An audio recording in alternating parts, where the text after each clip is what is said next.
আজি মুকুল সোণোৱালৰ কথাৰে সেউজ ভাল পোৱা ছোৱালীজনী, সেউজ ভাল পোৱা ছোৱালীজনী পৃথিৱীৰ সমস্ত সেউজীয়া গাত মেৰিয়াই বনকুঁৱৰীজনী হৈ নাচাবচোন। ঋতুৰাজ বসন্ত হৈ মন যাব তোমাৰ কাষ চাপিবলৈ। সেউজীয়া যে মোৰো প্ৰিয় ৰং জানা, সেইবাবে চাগে তুমিও মোৰ অতিকৈ প্ৰিয় হলা সেউজ ভাল পোৱা ছোৱালীজনী। তোমাক দেখিলে হৃদয়ত বাজি উঠে জানা প্ৰেমৰ পাহে সুৰ। এজাক এজাক সমীৰ হৈ স্পৰ্শ কৰিম তোমাক।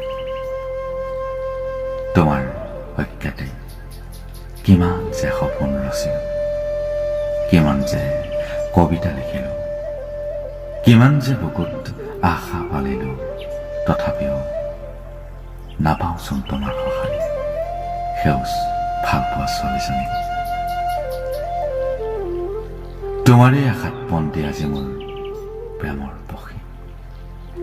নকৰিবা দেই পাখি ভাঙি পক্ষাঘাত, সযতনে কৰা প্ৰতিভা দিলেও তোমাক তাক